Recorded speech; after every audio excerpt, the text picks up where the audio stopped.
আমার গ্রামে বাবুদা বারবার করতো যদি যাস কোনোদিন আরাকু ভ্যালি যাবি, অত সুন্দর সৌন্দর্য কোথাও পাবি না। সেই আরাকু ভ্যালি এতদিনে আসার সুযোগ হলো, ট্রেনের মধ্যে দিয়ে আমরা চলেছি। এখানে নাকি 50-এর বেশি এরকম তোমার মধ্যে দিয়ে ট্রেন চলবে এবং 50-এর বেশি এরকম সেতু আছে, সেই সেতুর মধ্যে দিয়ে চলবে।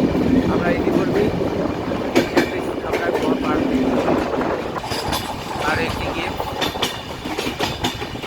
টানেল চলে এলো। বাহ, টানেলের মধ্যে আলোর ব্যবস্থা আছে, ঘরের এরকম আওয়াজ হচ্ছে। ট্রেন চলেছে,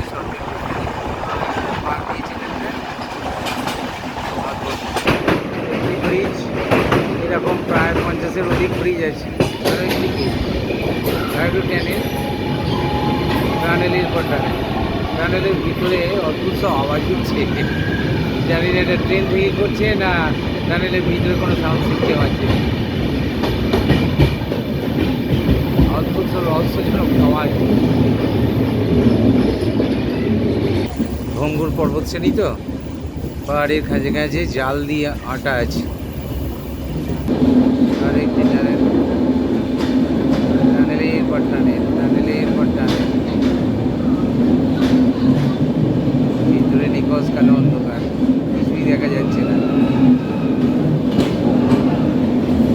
বৈদ্যুতিন আলো দেওয়া রয়েছে মাঝে মধ্যে, রাস্তা আপনারা পাচ্ছেন।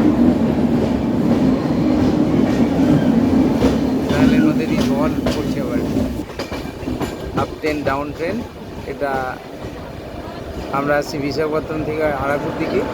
এই ট্রেনটি কিন্তু রয়েছে আরাকুর দিকে মুখ করা, যেমন আরাকু যাবে।